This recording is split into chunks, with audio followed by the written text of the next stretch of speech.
Hello and welcome to overall week number 7 for the Oakland esports program, but it is now week number 5 for the Smash Bros. B team. They are in action tonight against Mount St. Mary's University out of Maryland. It's Coach Ori, and joining me on the mic tonight is Loco Roco for their debut casting here. We're doing a little bit of trial with some Oakland University students who have an interest in Smash.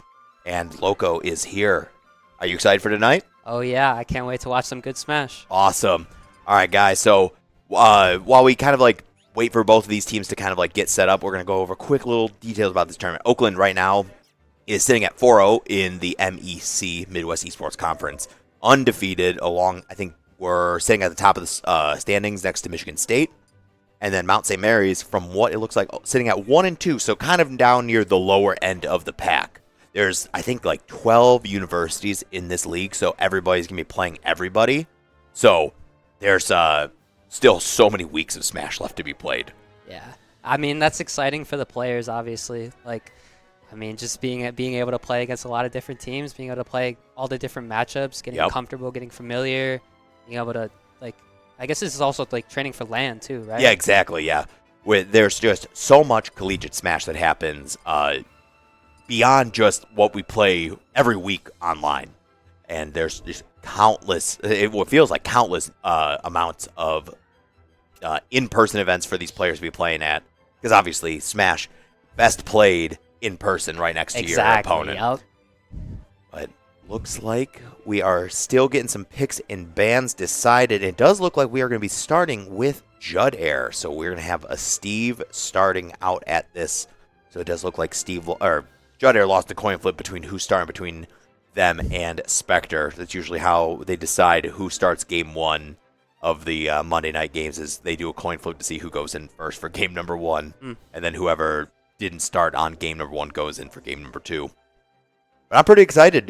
We usually on Mondays we have Overwatch usually playing. Oh, really? So we don't get to see much of the Smash B team on stream as much as we'd like, just because the Overwatch team is currently on a really good run. They're currently undefeated, looking to end their regular season split at 7-0 with their last game tomorrow against Cleveland State.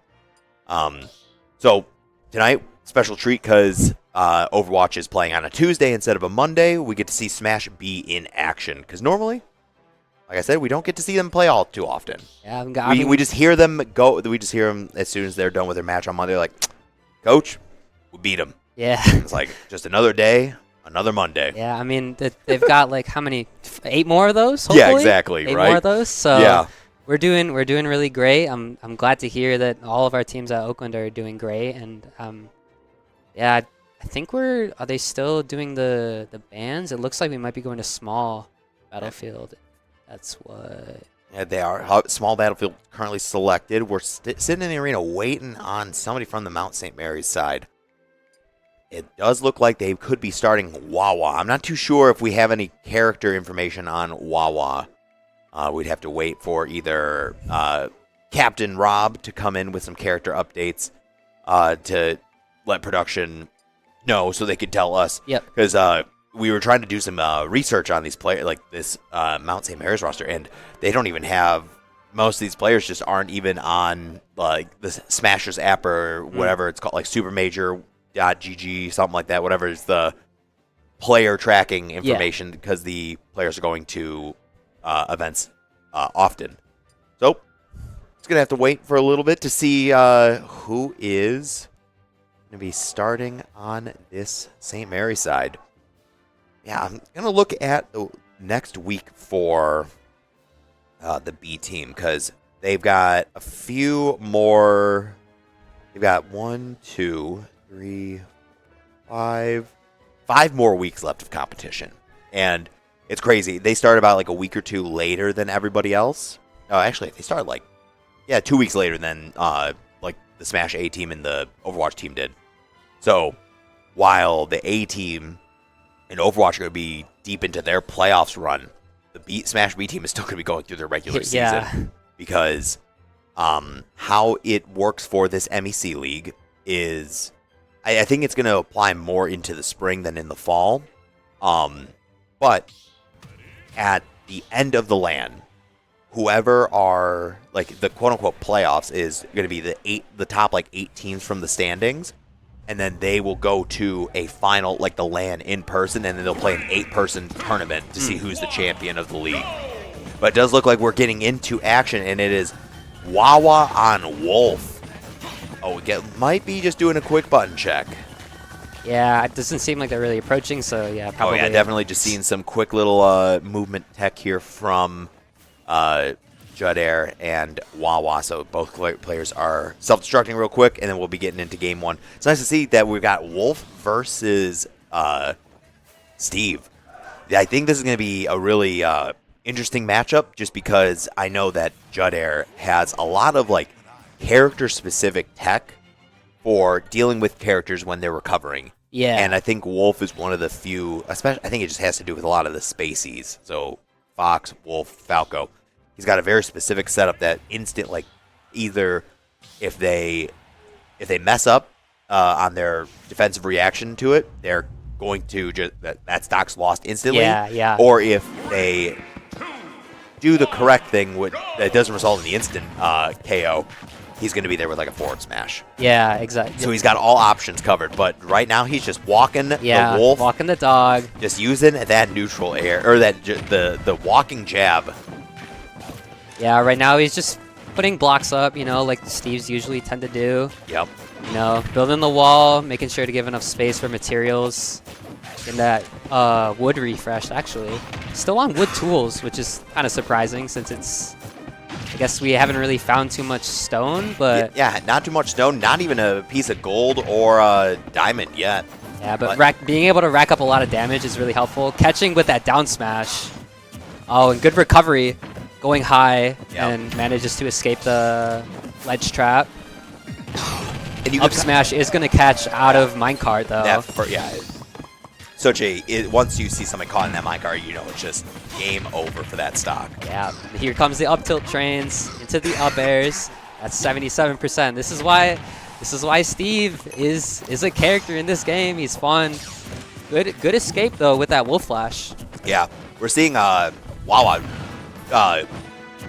be very quick about his recoveries, not really letting Judair have a whole lot of time to set up a defensive option to mitigate how he can recover. Yep. I mean, it's definitely paying off for him. His neutral seems like it's okay, but he's just of everyone who plays this game, it's just tough when you've got Steve who does these 72 damage combos, finishing with those up tilts, those up airs, racking up damage on this. He's still got 1 stock. He's looking for go for the 3 stock. Yeah. Swinging with those forward smashes, looking for connection. Does find one on the other side. Utilizing the 0 end lag on the glide into the ground to get the forward smash was so clever, because most people are going to be like, why are they just flying into the ground right in front of me? I'm going to be able to punish. But you actually just cannot punish that. Yeah, I mean, Steve is a broken character. I mean, Steve is a very good video game character. That's not really up for debate. I mean, no. I know a lot of the community is on with mixed ends of him, but being able to just start watching him, it's definitely interesting seeing all the different kinds of tech he can do. Yeah. I guess this match was a lot of just the what's it called, 0 to death turn, or not really 0 to death, but the 0 to 80. Yeah, like the really big guaranteed combo strings. Yes. And it does not help that Wolf is also one of those fast fallers, perfect juggle weights for just Steve to get up tilt into imagination land. Exactly. Just able to get so much percent. Yeah. Right now he's probably trying to think of, I guess, the question that every smasher has. How do we counter the Steve? How do we figure it out? How do we, I don't know, position around it? Do we go more aggro? Do we find ways to get around the... He was starting to build those 3 high walls made of dirt. I know Wolf's forward air, I think, can definitely put a dent in them. Yeah, you have to have a move that does a lot of good percent to be able to break through those walls. And Wolf doesn't have a really large disjoint that allows him to kind of bypass the wall a little bit more. Yeah. Like if you're dealing with, say, like a Lucina sword or something like that, right? So, something that can maybe just get through that wall just a little bit extra. But we're going to have to wait to see what characters usually coming in, because I believe the format goes, you would say, hey, we're setting in this player on this character, so here's what you're what are you banning? Yeah. I remember, yeah, from high school, yeah, we did a thing through Play Versus. We got to see the opponent's character, and that's also nice for being able to know now that they know that Judir, sorry, is a Steve player. They can maybe implement a tech. Maybe they have a character specifically designed to go against Steve. I know Steve's great character, doesn't have too many counters, but I know people tend to study certain matchups, tend to study certain characters. Maybe there might be somebody on this Mount St. Mary's roster who's like, you know what, guys? We know they're playing the Steve right now. I'm so confident in the Steve matchup. Send me in. Yep. I will take him out. But you know what? That's 3 stocks they have to get through, right? Yeah, so that was Judir 3 stocking through. And it does look like we are getting a Rob player coming in from Mount St. Mary's. We'll have to figure out who that Rob player is. So we know Wawa was the Wolf. So this will be either Enum, Snom, or Mika coming in here next. Yeah, we're just getting into the set. Yep. And so just like that, Judir's not going to have to drop a stock. He just go right into the game. Exactly.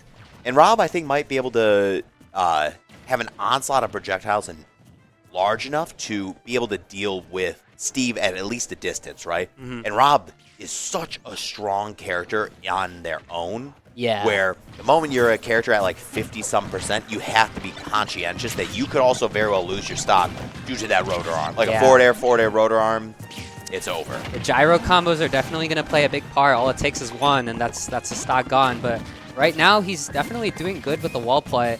Yeah. He's got iron materials, so got strong attack, strong forward air. He's going to hit him with that down air, push him off stage. Oh, and that was that was just an iron pickaxe back air. So caught YC at a little bit of a little bit of sleep at the wheel and not able to recover, and finds himself losing a stock at a really early percent. Yeah, and here he comes with the Steve. The Steve up tilts the trains. Yeah, and utilizing the diamond too, so it's going to be getting a little bit of extra. I always forget. I think diamond is a better knockback. I think it might also have both better knockback and higher percent, which is Steve is definitely a good character. That up tilt into the back air, gonna confirm, push him off stage, refreshing those diamond tools as well. Yep. And there's the forward smash through the wall, sending Rob into the blast zone. That's 2 stocks down, but Rob's starting to immediately come off that angel platform and is firing on all cylinders. Yeah, the forward airs are definitely going to be very helpful in this matchup. Definitely going to work to the favor of the Rob for breaking down those walls and for just pushing space. He gets off a ledge here, trying to figure out what he can do with the gyro. Gets hit with the up tilt. Good. I think that was some really good. That was actually some solid DI out of YC on that up tilt to make sure that they don't end up eating more percent from a potential extra up tilt into an up smash or a back air. Yeah, because I know Steve combos, man, they're crazy, but there is some counterplay. Tries to catch with that up smash, barely misses the block placed right there just to avoid it. Yep. He's trying to set up this gyro behind the wall, but he's got so much pressure to deal with from Steve. Yep. That forward smash avoided, but that laser is going to do well for breaking down the blocks and connecting. Up and Judir at 134%, trying to be a little conscientious, not being as kind of like laissez-faire as we were seeing him play towards the end of the match against Wawa, but we're kind of like respecting the character Rob a little bit more, knowing that Rob can take this stock. Oh, and that back air secures it on the board officially. Mount St. Mary's strikes, and now with a little bit of a rage, we could have seen Rob possibly go for a quick 0 to death himself, but just drops the combo. Yep. I mean, he's still got to work around getting off this ledge, but yeah, if he successfully can get off this ledge, all it takes is one gyro combo. But the minecart is going to seal the deal. Just one minecart into an S smash, right? Oof. Yeah, minecart, really good move, you know. Yeah. Command grabs are pretty good. Yeah. Command grabs that allow you, not only just command grabs. Command grabs are usually very good in a platform fighter, but a command grab that you can then walk up and hit them with a smash attack. Yeah. Probably the best type of command grab that could ever exist, actually. Yeah, I was like, I love my command grab. I play Incineroar. Yeah. I don't play Steve. It's Incineroar, fun player, being able to side B in those panic situations too, because of the minecart bringing a little bit of armor, because you have to like break through that minecart to first get to the Steve. Yeah. So not going to be shrugged off by little hits, but definitely playing a key factor in the matchup. You got to make sure you're aware of minecart, make sure you're aware of Steve's resources. Definitely watch that iron, watch what he has on the back pocket, and make sure you could find a way to get in, maybe counter, and also like prevent the Steve. As there's a lot that goes into the Steve matchup. Yeah, there's so much to like that you have to kind of like remember, right? And actually, that was not even a forward smash. It was actually just the red. Using whatever the redstone. The redstone. It was a redstone empowered minecart. So he just splattered him. Yeah, exactly. I mean, he crushed the robot. I think that kills at like 100%. Yeah, I think it was. I mean, he's at 150. He's at 150. Yeah, so that was killing. That was killing no matter what. I don't know. I don't think there's any character who's gonna live a minecart speeding at you. Rob's heavy, but he's not that heavy. I mean, he's a robot, but.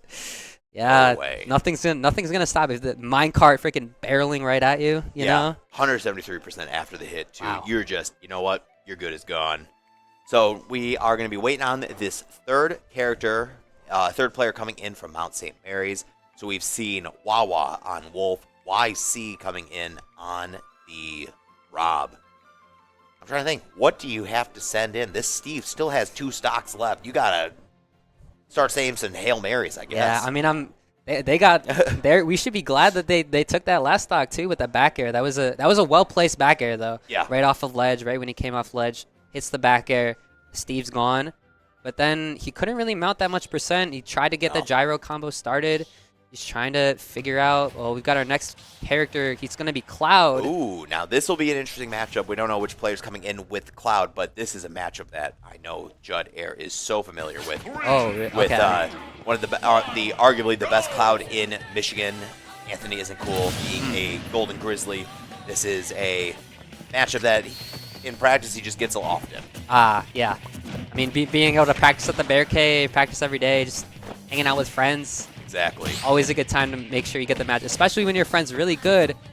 And even the best Cloud player isn't going to be able to do anything against the dog walk. It does have good TI to get back to the ledge. Yep. Oh, but that spike into... okay. Oh, going to have to burn that limit, but I don't think there's no jump to get that. And that is Jackpot dropping the first stock already. Perfect checkmate scenario from Steve. He's so strong at the ledge. Yeah. And a lot of his tools can push you off the ledge. But the Cloud is trying to play this neutral. Goes for the mix-up with the cross-slash into the Blade Beam. Yep. Actually catching some percent. Is starting to build a little bit of percent. It's that down air. Is good. Tries to up B out of the scenario, but right now Steve's perfectly happy just building the wall and camping behind. Making sure he gets materials. Ooh, limit nice cross-slash limit touches with the last hit. Not going to get that kill. I mean, it didn't get every hit of it, right? Yeah, and he was definitely at like 50% probably. So I don't even at ledge. That's still a rough kill. Good weight on ledge. Ledge get up into the jab. Oh my gosh! But the down air out of shield. It's such a good response to really anything any character has. Does get a few percent on the walk. Now he goes in with the up tilts, the up tilt train. Yep, trying huge to get percentage. Big, big percentage, just like you said. Oh, and no limit. Oh, and that's Jackpot. Honestly, not hitting the jackpot there. Yeah, exactly. I mean, with the what was it? The 3-block, like little wall that Steve built. The 3-block platform ceiling that was going to make recovering as Cloud so difficult because when Cloud's going up, right? Like if he hit the wall, if he hit the ceiling, not gonna be able to get through it because he doesn't like when he's going up, his head doesn't have a hitbox. Yeah. So he's not gonna be able to break through that, like kind of like those 3-block platforms that Judd Air built. So he would have had to navigate around to get and land on top of it, but that's just too risky. I was gonna say it was an even good checkmate scenario. Judd Air was still on ledge looking for that forward air, back air. Is going to confirm the stock, not Cloud off stage, and then with no limit, there's no way he's making that back. But really well played from Judd Air. You know, we're still trying to. He's definitely losing a little bit more like in neutral. There's definitely been a little more like percentage. Yeah, we're seeing a little bit of cracks in the forth. gameplay here, but you know, he still locks in and does not. I don't think he dropped another stock, so he's still sitting at 2 stocks left. And now we've got just hopefully this last player from Mount St. Mary's. It looks like we've got Enum coming in next. Hopefully Enum is the saving grace here for this Mount St. Mary's lineup to even possibly see just a second player from the Golden Grizzlies. I mean, hopefully they're saving the best for last. I don't know. Right. 3 stocks against 11 is definitely a hard mountain to climb, but I'm obviously, you know, everyone's glad to be playing some Smash. Maybe being a little frustrated against a Steve, you know. Right. Such a strong mountain to climb, but getting ready into this match and it does look like we're just going to keep running it right back to small battlefield. Yeah. This might be like a comfort stage for the Ooh, Pyra and Mithra. Ooh, that's a good character. That's another really good character in Smash Bros. Yep. It has a lot of hitboxes, has a lot of rushdown potential, can deny Steve of the resources as well. So I'm sure that'll be a tough game plan. Just trying to run in, cancel those materials. Yep. Oh, and we're going to, actually, it looks like we're going to Hollow Bastion, so this is a counter pick. Personally, this is my favorite stage in the game. It's a very pretty stage, I'm not going to lie. And it does great music, a great platform layout from one of the best series ever made. That's rough. That dog walk without the DI is going to put a lot of percent. But hits the up tilts, can confirm into extra stuff, but looks like Steve is just doing Steve things. Hits that up smash. Yeah, 94% after the hit. Getting a perfect NIL up smash or up tilts into up smash strings. That's a crazy TNT on ledge to catch the ledge attack too. Going for more walking jabs, looking for those up tilts. It's with the my god, the confirm into the forward air into the up smash. If Judd Air was just maybe one more block platform in height, that would have absolutely taken the stock off of this Pyra. Still killing percentage right now though is 153. A lot of smooth Steve's moves can kill. And actually, I don't think Pyra can get back from there. No, I don't. Pyra and Mithra, that's such a bad angle to be sent at too. And you know probably how Enum was DIing was probably for up smash, right? So Enum's probably holding out to try and give themselves the best chance of surviving. But is that going to be it? Good recovery. Yep. Definitely takes back center stage. Hits him with that foresight into jab. Puts Steve off stage. This is an opportunity to capitalize. Goes for that F smash. Might have killed. So I honestly respect the attempt. Yeah, you know, at this moment, right, you're down to your last stock. There's still 2 stocks on this Steve, and then another 10 stocks behind Oakland University as a whole. Kind of just got to throw out those crazy all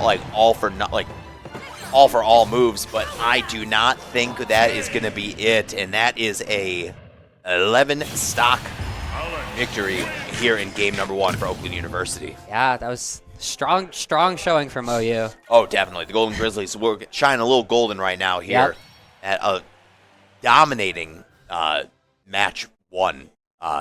This is kind of the running theme that we've had in our opening 5 weeks of competition here for the MEC Midwest Esport Conference, that Oakland is really we're playing against schools that we've never really played against before, which is always awesome, especially because these are all schools in the greater Midwest area. Maryland, depending on how close they are, depending on where in Maryland, right? They might be a little bit close to the Midwest area. Yeah. But playing against schools that we never really get to see all too often in other leagues.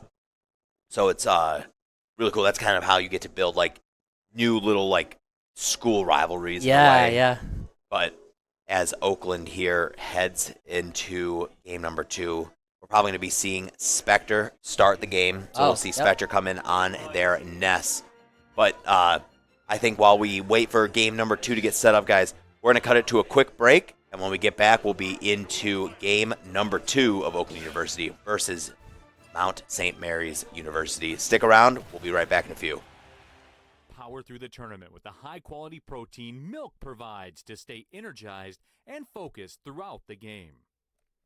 Oakland University Credit Union is here to help you power up your financial game. Whether you're aiming to upgrade your gear or conquer your savings goals, OUCU has the tools you need. With awesome savings accounts, cashback reward credit cards, and an easy-to-use app, we're here to help you win both on and off the screen. Not a member? Not a problem. Visit us on campus or online at oucreditunion.org. Oakland University Credit Union, because leveling up shouldn't stop your gaming. Proud sponsor of Oakland University Athletics, federally insured by the NCUA.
Hello and welcome back. We are getting ready here for game number 2 of Oakland University versus Mount St. Mary's University for Smash Bros. B.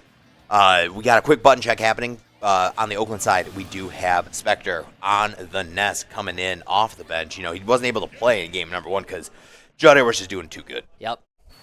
So now we got Spectre being able to come in, play his game a little bit, and now see how this Mount St. Mary's University handles Ness. A vastly different character from Steve. Yeah, I was gonna say, like, I think I've played against Spectre in one of the bear caves here before. He's definitely got a unique. He's got Ness. Well, not only does Ness have a unique play style, but Spectre has a unique play style of being really able to, aggressive and flashy. Yeah, exactly. And that's like something, I guess, against the Ridley is going to be hard to deal with because of all those hitboxes and the combo potential. Yeah, and Ridley is such a big-bodied character that is just going to be able to kind of get messed up by this, a character who has such strong combo capability like Ness. And it is Snom, a player we did not see play in game number 1 for Mount St. Mary's. And right now, they are starting off pretty well. That forward smash there, that actually could have taken that Ness stock right away. Yeah, the neutral's being played really well, making sure to respect all of Ness's options. we were saying with that big Ridley body, it's going to be a lot easier to get hit. Oh, and he gets pineapple. That's not how you want to lose your first stock, especially after you started off so well here in the opening stock. Yeah, like playing Ridley and being able to dodge all those projectiles, keep that spacing is definitely good. But then here's what happens. Here's the problem of playing that heavy body character. You get comboed a lot. And there's PK Thunder too. And that still kills. Oh my god. And that was a 0 to death by Spectre. Wow. Still sitting at 73%. It was looking really strong. It was a good showing from Snom at the start. Yeah. Definitely got to get back into this. It's definitely going to be he's got to get the mindset right for playing against this Ness, making sure to not get hit by those small projectiles that rack up so much damage. Yep. We're up to even now in percent. Yeah, so. what we in the business like to call a double. It's a lap when you hit that percent threshold, but you're still a stock ahead. A double lap. Ahead. It's looking like Mario Kart, but that neutral air almost gets the kill. Ness gonna have to recover, but great tech into the that was a lot. There was a lot that just went I was gonna say I don't know if he was ready for that DI. It might have been survivable. I'm not too sure if it was gonna be survivable, but I'm just impressed that they actually managed to get the tech on the up B2. PK Thunder 2, when you get hit by the rocket portion, you have to be instantaneous on that. Yeah. So we're seeing a quick replay here, and this is going to be that first stock, that unfortunate pineapple. And Ridley, one of the weirder recoveries, right? Yep. It has to be very specific angles, and there are some dead zones where Ridley actually cannot recover at a specific angle. And here we go into that last stock, almost getting that neutral air stock and that good tech on PK Thunder 2, but then dying to the rising neutral air. Just so unfortunate. You can kind of tell here it is looking at the Oakland team as they watch Spectre in the player cam, and you can just tell they're probably like, oh my gosh, what just happened out there? Spectre definitely locked in. That neutral air saved him from... I mean, he was getting really low in percent. Yeah, he was on the verge of losing that first stock. Yes, exactly. And during a crew battle, stocks are everything. You definitely want to keep as many stocks as you can, just in case. But a good showing from Spectre overall. It was definitely a really good Ness game too. We got to see what Ness was capable of. We got to see, the percentage at the start that Ridley did with the stray smash attacks with the command grab too. It does like 20%. We were definitely seeing like kind of like glimmers of like good gameplay. Coming out of Snom, but eventually you kind of could see that after losing that first stock, especially because of how well the opening bit went, Snom kind of crumbled and was kind of like playing a little bit overly aggressive, just trying to get that stock and get that percent, try and bring it back a little bit, almost like a little in a way where it's like, oh, you're really overextending. Yeah, I mean, putting yourself into, and you're just taking a lot of unnecessary percentage. I mean, I feel for him too, like playing a heavy character, especially like one with a good side B too, like Incineroar. Like, sometimes after you lose that stock, it's such a frustrating way too. It's like that tail hitbox of the pineapple you said, right? Yeah, so it's like you get hit by the tail of PK Thunder. Yeah. So it kind of just like paralyzes you and stops you in your step. And then when you up B, you can't even hit the angle to go like up slightly at a slight angle and grab the ledge. And instead you just bonk the underside of the platform. You're just like, well, okay, I guess I'm out. All right, and we do have Enum. Oh, no, this is not Enum, right? It is Enum? Okay, so we do have Enum coming in. Oh, yeah, because that was Snom on the... oh, my gosh. As unfortunate... watching just, like, how close that was, it stopped my words from being able to speak. Yeah. Ness has those cheeky tools. That yo-yo is definitely such a strong tool for hanging over ledge. Yeah. Now back to neutral. We are seeing a bit of like neutral play between these two. Definitely making this stock, keeping this stock to good use, but it's already being lapped in percent. Hits him with that back air put off stage.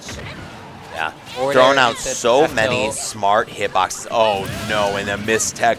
And a delayed tech, too. You can see that delayed air dodge. You can tell that Enum was definitely looking for... Ooh, okay. Something. Oh. All right, we are seeing so many foresights. Foresight on Mithra is a very, very strong tool in this match, especially because of all those multi-hits that Ness has.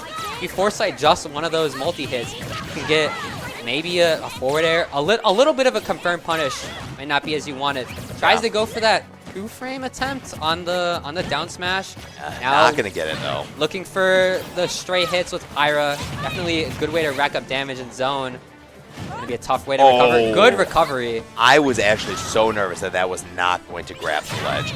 Barely at the extent of that recovery. Going for that F smash. Pretty smart read. Forward tilt to push him off stage. Good recovery from Spectre. Up tilt, almost going to get it. Now Pyra at 105%. This is going to be real. You got to watch out because this is where just one stray, strong aerial is going to take a stock. Yeah, you see, he was hunting for that down air into up air. Yep. Really good. Confirm. I mean, it's not really true, really any percent, but definitely fishing for that down air. Down air is going to lead into a lot of good possibilities. Can even lead into up B. Yep. Now up smash.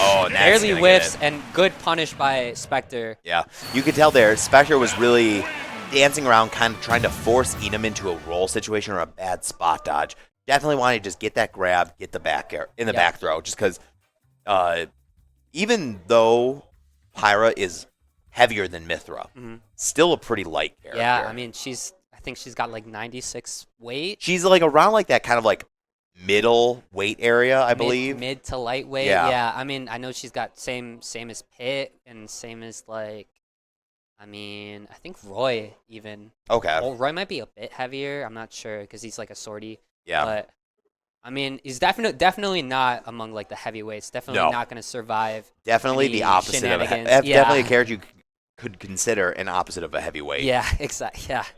I mean, it's definitely playing Smash. It's kind of a fine line between those lightweights where you're dying at 50 to random BS, or you're playing Bowser and surviving till 200. And you're somehow 234 is just the norm. Yeah, exactly. And it's nice. It's definitely the duality, but it comes with being heavier body, having slower moves in general, having slower, bigger hitbox versus a Pikachu or a Pichu. Even Ness having, I don't know how Ness is considered a lightweight, right? I would think borderline, somewhere between lightweight and midweight. Yeah, I mean, small hitbox, lots of fast moves, lots of actually good amount of disjoints too with those so many good rising disjoints. Aerials. And Spectre made good advantage of that in the last game. Yeah. They're definitely looking for something. He goes for that pit. Ooh, same weight as So Jackpot is coming in and we see a character switch onto Pit, a fresh character. So honestly, a character we don't really see all too often in competitive play. Great Fundies character with a little bit of extra pizzazz. That down B, the orbitars in air are definitely going to help with those PK fires and even the PK Thunder that he was getting a few early stocks at. Yep. Now just going into neutral, both contesting with aerials. It's that PK fire, leads into the forward air. Yeah, they try to use that side B to recover on stage early, but gets caught. Sent back off stage. 71% already. That neutral air is definitely going to help out the advantage state. Ooh. But it's gonna struggle, especially with the lack of the hitbox. Does get onto ledge back on stage, but he just knocks him right back off. Yeah. Goes for another 2-frame attempt. That back throw is gonna confirm into the kill. Such a strong back throw. I think the strongest in the game, actually. One of the best. I mean, it's in all of Smash. It's just always been one of the best back throws ever. And like you said, we're on a stage like Smashville, relatively small blast zone stage, but you're also a really light character. Gonna be a recipe for disaster. Yeah. Now he's just trying to Jackpot's trying to get his footing, trying to get the neutral. Actually, it's one of his projectiles absorbed by the what's it called, side magnet. Yep. I think. And now he's just on center stage. Manages to get back. Spectre trying to hold the center stage. The side B is gonna connect, offer an opportunity to reset neutral. All right, and here Spectre is gotta be a little conscientious now, right, about where his percentage is. He can probably, if kind of gets falls asleep at the wheel, that a quick sweet spot back air from Pitt can absolutely take that stock. But we do see the stock get taken, and now Spectre already trying to go for a third 3-stock right now. Yeah, that was a brilliant play on the PK Thunder, actually going around the Orbitars and hitting the reverse hitbox that managed to knock him out, I think, out of the Orbitars, or he might have let go. Still manages to make it back, but that double lap in percent, he's definitely going to need to take the stock soon. And there's that forward smash is going to do it. He's getting a little greedy, utilizing the Psy Magnet, trying to get like the hit so he can instantly get a grab and get the stock. Yep. Now he's done. He's taken that stock, but that's going to be a rough recovery into the up smash. Yeah. The moment that the Pit did not ledge snap with that up B, pretty much Spectre had his pick of the litter for what kill options you want. Do you want forward smash? Do you want up smash? Do you want down smash? Do you want to run through pivot grab and get a back throw? There was pretty much anything you could imagine for kill options available. And here we go. We're seeing some quick replays. There's that back throw, punching the get up attack so well. And for another back throw, and then this is just going to that forward air kill. And a little bit of no DI from Jackpot there. But it wasn't a 3-stock, because there is the clutch forward smash, the retreating, and then pivot F smash to punish Spectre for that aggressive overstep. Yeah, and here's that missed up B opportunity. Yeah. And there's plenty. You could have even got maybe a PK Thunder. Yeah, honestly, there could have been we could have possibly seen PK Thunder too. It's like I said, you kind of just had like a grocery list of options. What do I want to do? What are we getting today? I definitely feel for Jackpot, though, trying to navigate around that edgeguard scenario. Yeah. The yo-yo at ledge is definitely something. It's especially when you're a character that has no active hitbox to try and collide with that other hitbox and trade, so you can kind of like you mitigate the hitbox from your opponent, and then you can grab the ledge. Yep. Pit does not have that, so Pit is kind of just stuck. Yeah. He's just he's stuck flying a little bit too close to the sun. Yeah, I was like, I think he might have tried to go above ledge, but maybe just overthought it too much and ended up going way above, and then it was an easy punish from Spectre. Now they're sending their... So this would have been YC, the Rob. The Rob player, okay. And we're definitely seeing that YC had a lot of... showing like really good signs of life, I would say, against Judd Air in game number 1. And I do think that Rob does have a much better time dealing with Ness, personally.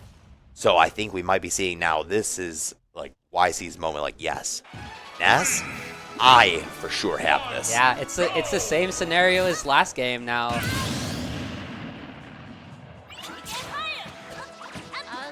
Oh, and we just got word from production that before the set had started against Mount St. Mary's, Spectre was actually doing VOD review with Coach Warble specifically for the Ness Rob matchup.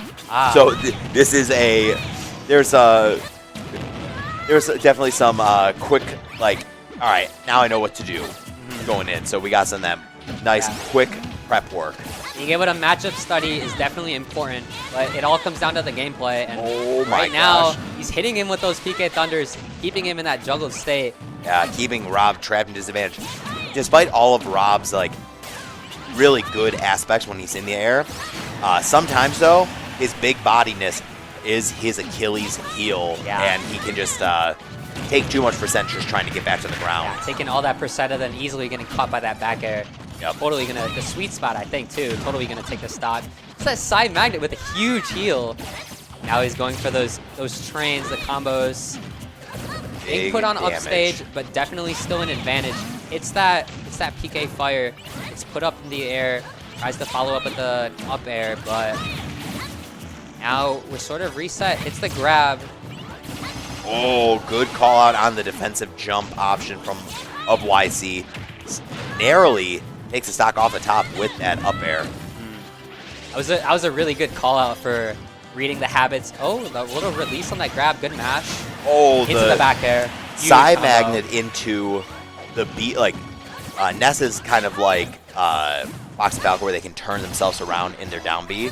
So it gets the turnaround down B into back air, securing that stock. 62% still looking so smooth as Oakland looks to go for another 12. That is a 22-2 scoreline. I was just about to say Spectre's styling a little bit with that the side magnet movement. Yeah. He gets the side magnet into the down air. The down air dunk to end it all. We got to cut that. We got to cut to a replay on that because that's how you want to see. Yeah. That's how you want to see a set closer. Yeah. I So mean, it's that's gonna be that first stock here. really strong showing from Oakland as always. Yeah. Back air securing that first stock. And here we go. Oh, not basically taking any percent for a full stock. Side B, reverse magnet, back air secures it once again. And now the last stock that ends it. PK fire, up air, magnet into the perfect reads the positioning air dodge. for the down air. That was that God. air dodge with how Spectre was sitting in shield, or kind of like sitting there. You just knew that Spectre was like, all right, please hit that air dodge. I dare you. And he dared. Yeah. YC dared. And we got arguably the most, that was the big pop-off. That was an awesome pop-off from Spectre. I mean, it always feels nice to hit a spiking down air. Honestly, it is such a gratifying feeling when you just get that dunk on your opponent. All right, but so with that's a 2-0 victory for Oakland University. We now find ourselves sitting at 5-0 for the MEC conference here in the fall. We're going to cut it to probably a quick break. We'll be back. We'll see if we're going to get one of the players in for an interview. But guys, stick around. We'll be right back.